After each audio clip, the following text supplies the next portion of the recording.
Welcome to the future of education. And now, here's your host, Michael Horn.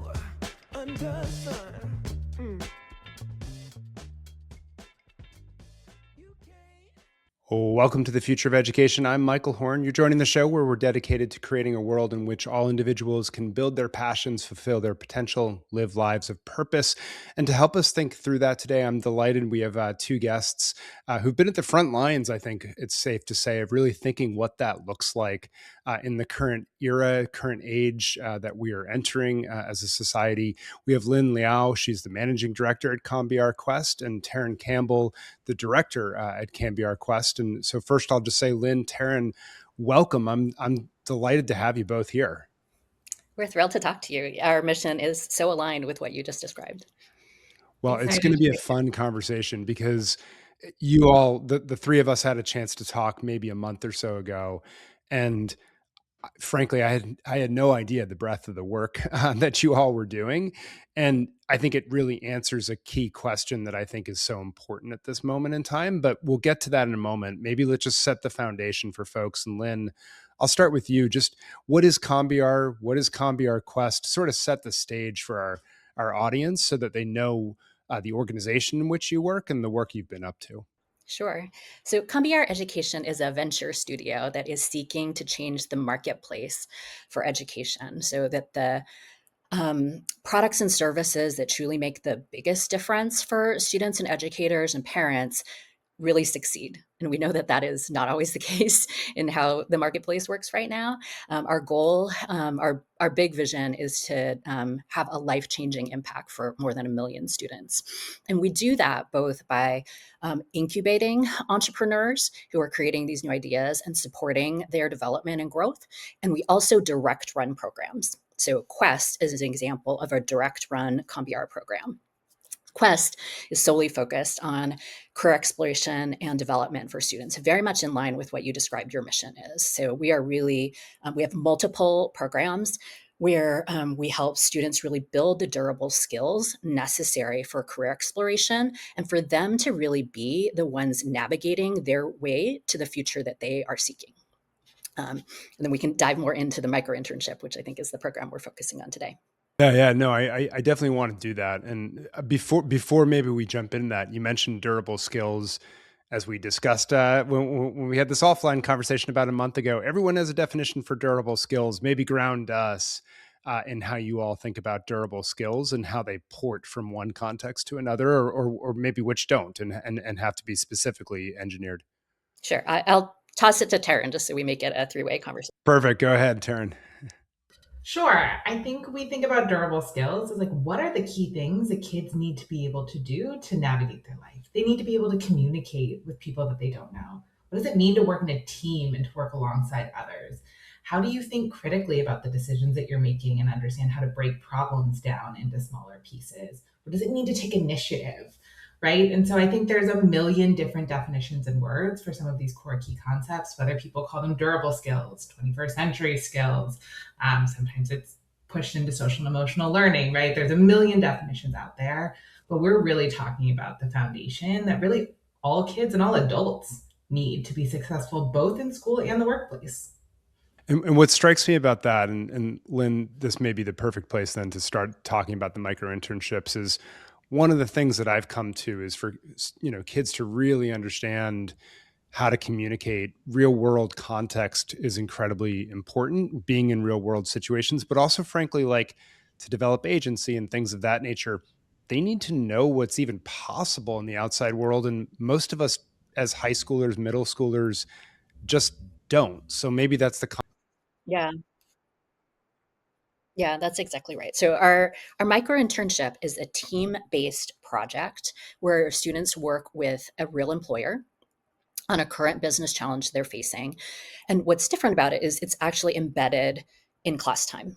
So when you think typically about an internship, a student goes offsite, maybe they're learning from osmosis, like many of the things you're talking about, but because they're very brand new to the world of work, there's really limited time for a manager to truly support someone at that skill level. So students are picking up things, but they're not really digging into the skills that Taryn was talking about. So we've created a really scaffolded experience where we're hyper focused on students building those critical skills. So critical thinking, communication, collaboration. And because it's in that work context where they're directly talking to an employer, it raises the stakes in such a way that it actually really juices the learning. I was stepping back to reflect because we have 30 hours for our micro internship. That's typically what we spend. In an average school year for a high schooler, it's about 1,000 plus hours. I bet you, if you ask an average high schooler, they do not remember anything about most of those hours. And our goal is completely the opposite. We want every one of our 30 hours to be high impact, sticky, memorable. And that's oftentimes where the deepest learning comes from. It's like context rich, it's unique. It's something they're slightly uncomfortable, but we also work super hard to support them to get through that so that on the other side, they're reflecting exactly what you had mentioned, Michael, like they're able to say, not just like, oh, I worked on some project. Instead, they're able to say, I supported a client to figure out how they're going to reach more customers for this new product. And I was able to actually take in this really tough client feedback and do a 180 and come up with a new presentation by the end. And I was really proud of myself for being able to do that. So like that's the kind of thing that students that we're really seeking, that students can talk about their own competencies, whether that's to a future employer on a college app, or even frankly, just to say it to themselves, right? To feel like they have that sense of personal power and sense of agency as a working professional. Can you talk a little bit about like maybe a couple case studies, right? Just to give our listeners a sense of what kinds of businesses are they working with. It was a pretty diverse group, as I recall. So Yes, maybe just a couple absolutely. examples. And Taryn, maybe I'll kick it to you for Yeah. this to give a few examples. But then also maybe, that scaffolding that Lynn talked about, like go deep into one of them where like day one, how are you making sure that they're able to competently do this so that they're actually getting something out of it? Sure. So the first thing I'll say is all of our content is industry agnostic, right? So we have built it to make sure that there are no technical skills that students are required to have to be able to engage. And so we have worked with really small mom and pop shops, like a local ice cream shop that is around the corner, where they were trying to figure out, how do I get more of the foot traffic passing by my store to actually come in and buy ice cream?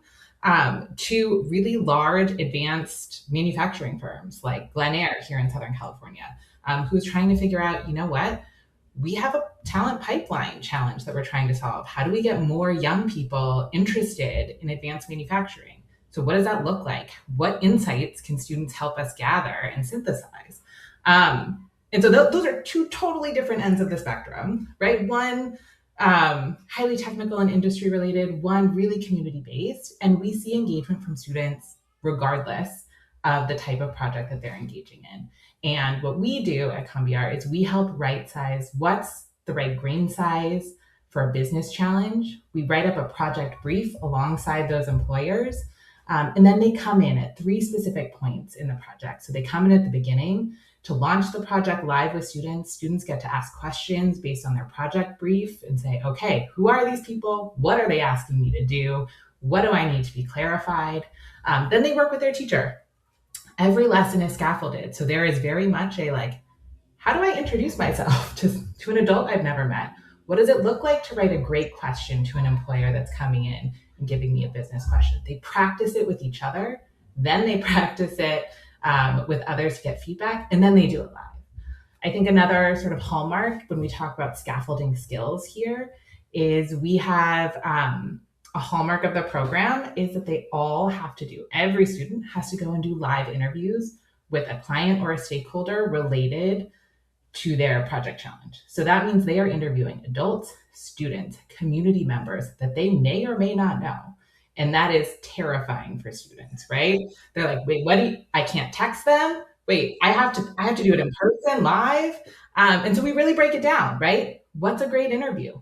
What does a great question look like? How do we write some of those questions together? How do I come up with my own question? They practice with each other. they practice with mentors and others who push into the classroom, and then they go out and do it live and get feedback, right? And they're doing this collectively in teams. And so that's what we mean when we say we really break it down. We don't just say, go forth and do an interview and come back to us. We help them every single step of the way so that the next time they have to ask somebody a follow-up question or introduce themselves to an adult, they're like, oh yeah, I've done that before. I know how this works, right? Lynn, curious if you have anything to add. I think the one other thing I would add, I know, Michael, we had talked about the importance of scalability. This is sort of a micro aspect of that, but we really think a lot about what is the skill that we want students to build. And as Taryn was breaking down, it's essentially a form of active listening. It's maybe not the most exciting thing, but I think most, maybe on the surface, but if you think about what it takes to be successful in life, being able to access somebody else's understanding and knowledge is absolutely critical. And so being able to think on your feet, really take in what are they saying to me or not, that's really core. Spending time finding people to schedule interviews, like scheduling and coordination is a necessity, but it's not the core thing. So in our modeling, part of the right sizing is finding a business challenge that has stakeholders that students can interview that are widely accessible. So that's one of our screens when we think about it, because sometimes we'll have a potential client that has kind of a niche product. Like let's say it's a medical service and it only applies to people who have this certain condition. You couldn't interview anybody, versus we'll go to somebody like our regional hospital. They were asking anybody under 18 what their most pressing health needs were, right? So like that's a way that we address it at the front end, so students can spend their time on the thing that's actually the highest value add to them, versus something that could end up being a blocker or hurdle for execution. That's super interesting. It gets into something else that I was thinking as you guys were talking about, which is like lessons learned as you guys have implemented this. And Taryn, maybe I'll go to you first on this. But I'm also thinking not just the lessons you've learned, but also like how you help a teacher in a school put this into action. Because I think something we've talked about in the past is, teachers are really good at their instructional, their content area. I teach ninth grade, math, whatever it might be, doesn't mean that I know how to help scaffold a student through these sets of conversations or set them up to build social capital in the ways that you're all describing. So I'm curious, like lessons you've learned both to really help this go smoothly and be implemented well, and maybe to get the spread up as Lynn was just talking about in terms of scalability. Yeah, I think we've learned a lot. With each different sort of cycle that we run, we take a look back at our content, curriculum, and training and say, okay, what worked and what didn't. I think we have created really detailed lesson plans where we have set the content and then you sub in the different client challenge or business problem that students are working on. And we've gotten it down to scripts, if that is what teachers need, as well as accompanying slides. So really they are only focused on understanding who is the client and how do I serve as a coach, actually, right? Because to your point, it is a shift from direct content teaching to how do I support students to wrestle through this on their own, because there is no right answer. And so we've created a hybrid training for all of our facilitators that has a pretty condensed asynchronous component that walks them step by step through all of the materials, all of the coaching stances and coaching moves. It's essentially a playbook for how to facilitate. And then we supplement that with live facilitation training. So really walking each facilitator through, we're going to go through the exact same activities that your students go through, and you're going to wrestle with it. And we're going to do it with past student work products and past client challenges so that they can try it on, because it is new for them. And we've actually seen pretty awesome results with facilitators who are brand new to teaching go through the training. And when we look at the scores coming out of their student surveys, we see that students are still gaining at the same rate that other students are. And so that's exciting to us because it tells us that there is something in our content that has solved for some of the variation in facilitator experience. We're still working and improving and tooling up on that front, but it's really, really promising early signs. Well, I want to get to impact in a moment, but maybe a dumb question, which is how many cycles have you gone through? How many students or teachers, businesses have you been working with? Give us a sense of the scope so far. Yeah, for let's see, last spring. Oh, Taryn, you might have to help me with this one. For I think it was about a couple hundred, about 200, and then we're on track this school year for about 1,000. And next school year, our trajectory is to about 3,000. Wow, So so fair essentially, yeah, amount of growth. Yeah. yeah. So we kind of like our approach was to go really slow and close with the first spring set, and then we did major overhaul for the summer. Got really strong results, and then we felt really ready now to be growing it. Well, so you just mentioned results, so maybe talk about impact that you're starting to see from the program as you've gone. Yeah, absolutely. So, our immediately, like what Taryn mentioned, that we do a post program survey right away with kids and have consistently got really strong feedback from them. So, with over 90% recommending to a friend, 96% saying that it's more engaging than the typical coursework. And really importantly, given our focus on durable skills, every single student, 100% of students say they've grown in at least one durable skill. But even better, 87% say they've grown on 3 or more, because we're really trying to get them to grow in all of these. So that's really important. I think what's intriguing as we've had and really kind of meaningful to us is that not just right at the close of the program, now that we've had a little distance, we've stayed in touch with our partners. Another good sign of our impact is all of our partners, our implementation partners, meaning schools, after school programs, intermediaries, have all continued, and most of them have increased their enrollment. So with that, they've been able to keep track of some of their students, like if their students were sophomores or juniors, versus seniors who had graduated. And they've shared that students have said, have retained kind of what I described earlier, that they were, it was so great to hear that there were students who were juniors who did this program in this spring, who were writing on their college applications about the experience, like exactly what we had mentioned. Like this is what the challenge that I faced going through it. This is what I learned about myself. This is what it means about my skills. So really good to hear that there's been retention essentially of like the core learnings, and students are able to talk about the impact. Super interesting. Oh, yeah, go ahead, Taryn. Yeah. The other thing I'll add is we also have client partners who have actually gone forward with student suggestions to implement them, right? So talking about Glenair, some of their folks are actually continuing to work with that school and some of those student groups to implement their ideas on how to expose more students in high school to advanced manufacturing to get them excited about it. So students get to see the full arc.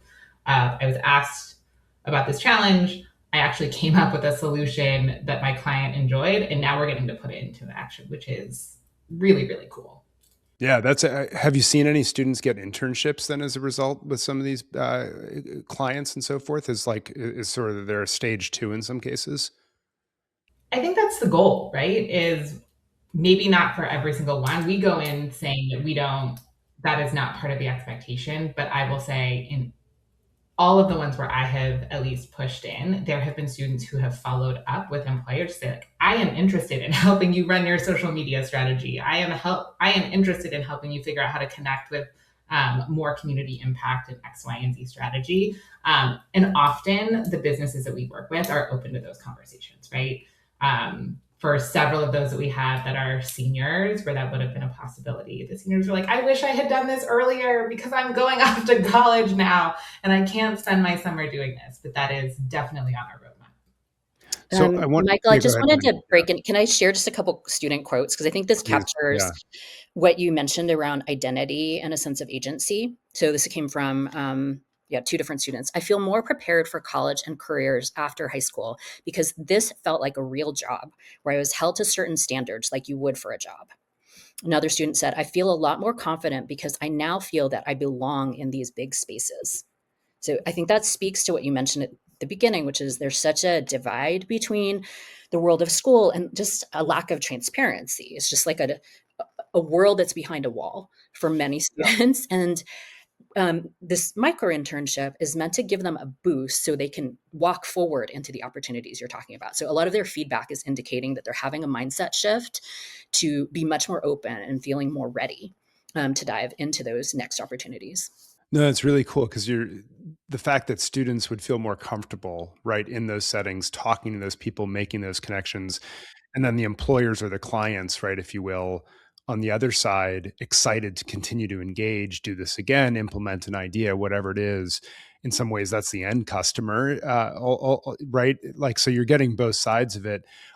I want to go back to the clients in a moment, but the other question that's occurred to me as we've been talking is how you integrate this in a school. Like, there's not a ready block in many cases.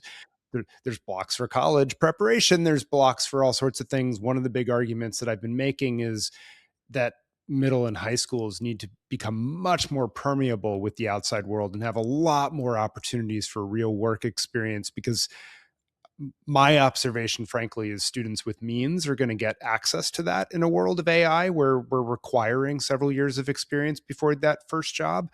And if you don't have that, I'm not sure where you get it unless your school does it. But I'm curious, like, where do where are the modular interfaces where you find time for that? Yeah. Totally agree with what you're saying. And that's actually why we fought really hard in designing this, is we wrestled through what to do. Because when we think about a scalable solution, I think many in this like edtech age think like, put it online, just package it and like roll it out everywhere. And when I think about that, I think the students who have access to other opportunities are going to be the ones who take that online opportunity. So by placing it into a school, it then became incumbent on us to figure out, where does it go in school? So we've really designed it to be flexible and easy to implement. So it's 30 hours. It can be implemented however the school thinks it makes sense. So we work with them to kind of think through that. A typical might be twice a week over 10 to 12 weeks, just depending on what their blocks are. Some of them have extended them. Some of them do it really like in a tight burst. We're just learning right now, I'd say, about like what really works best in all variety of classes. So we've definitely been working with different CTE pathways. So it can fit in as a introduction or as a like a capstone project for some CT courses. It can go into other kind of core classes like economics, financial literacy. We've done an English class. We've done a Spanish class. I think, Taryn, you maybe can rattle off a few others, but like we're pretty open. And it's really just wherever the teacher feels like they can dive in and have a meaty project-based learning experience for students, and where the school is seeking a supported career connected learning opportunity. Let me ask this question, which is, let's flip to the client side now, and maybe Taryn, I'll start with you on this, and Lynn, jump in. It strikes me that it's great to say schools need to be doing more real world work, career connected learning for all, like all the slogans that I can imagine that I've probably written at some points as well. But you all have made the observation several times, like, hey, a manager is really busy. They're not going to be able to give this kind of feedback, right? And we know that a lot of managers, take my town offices, right? I'm sure there's dozens of problems that they would love to solve, but they're like, yeah, I'm not having a 17-year-old come in here because I got to execute against this thing tomorrow, right? As opposed to train up someone with how to even present themselves at a workplace, an interview on our behalf, et cetera, et cetera.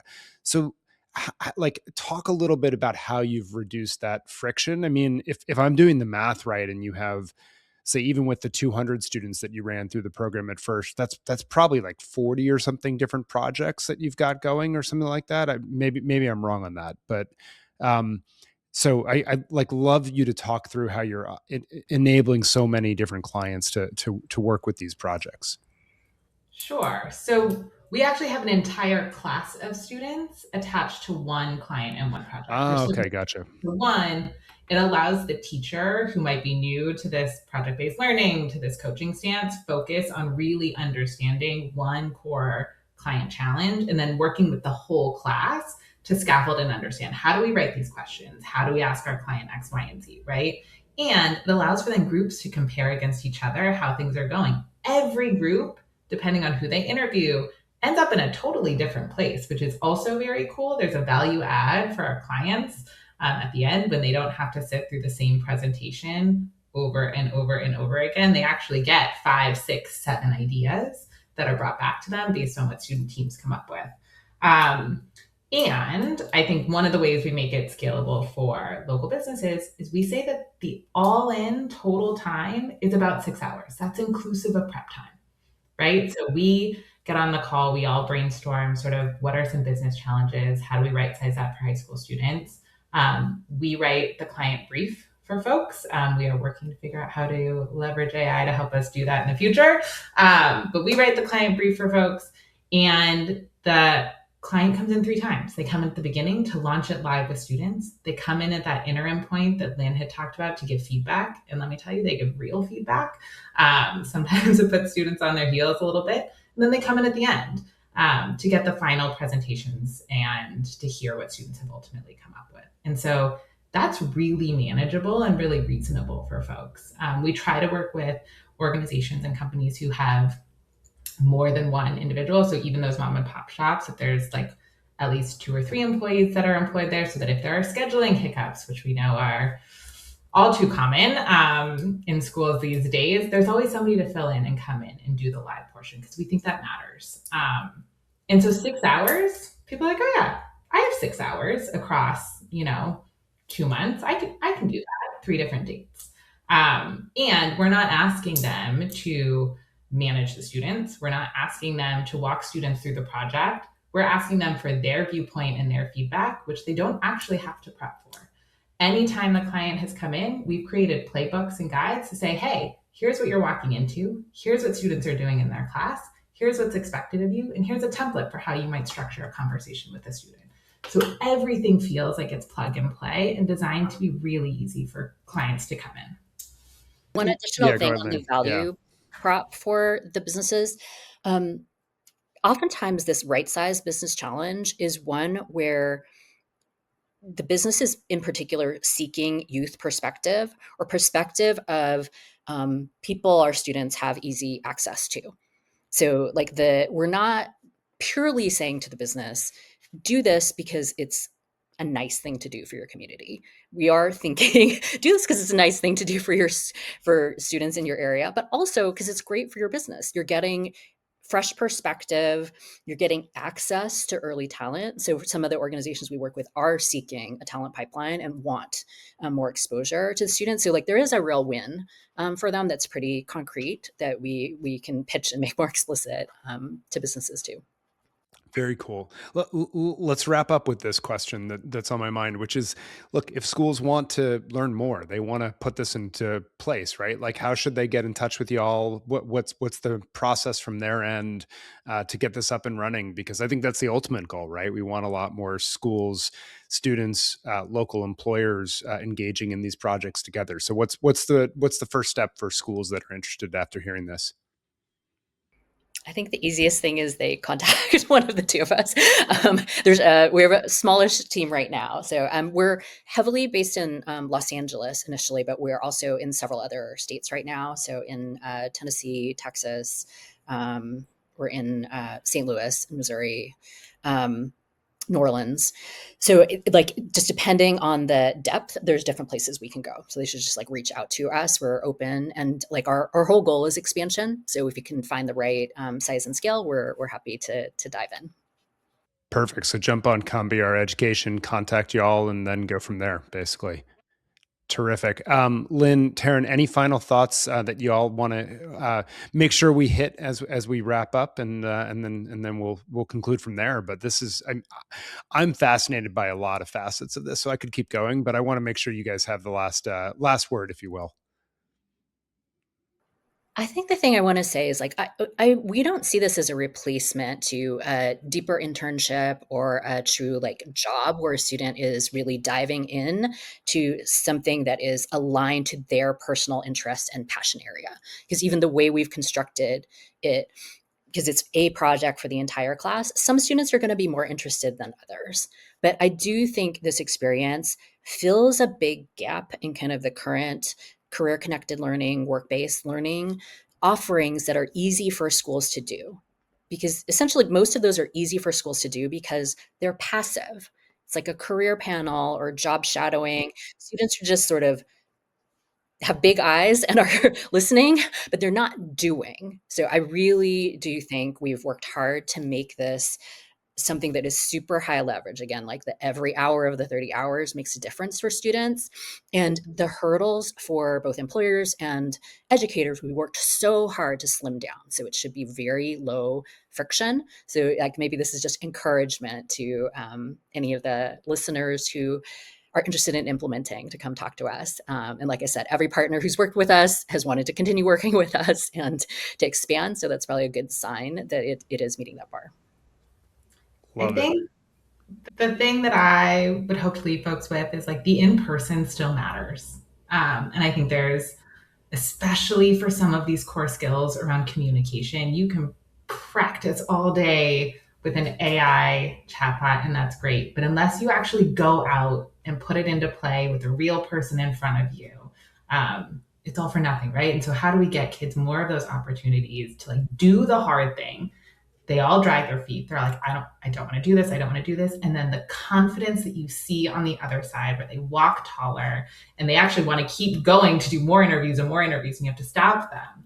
I think that to me is the exciting energy that you see when you do programs like this. And so just really excited to talk to you, Michael, and share the work that we're doing. And hopefully this inspires more people to get into the career connected learning space. Well, thank you both for the work that you're doing. And frankly, the doing of it by students, I think, is really what's so exciting about this. And all these skills you mentioned, not the least of which, active listening. You said, gee, that can be sort of a throwaway. It's not, right? Like we need more individuals in society being able to do that. And you all are facilitating that. So huge thanks, Lynn, Taryn. Check it all out at CompBR Quest. And thank you so much. We'll see you next time on The Future of Education. Thank you, Michael. Thanks, Michael.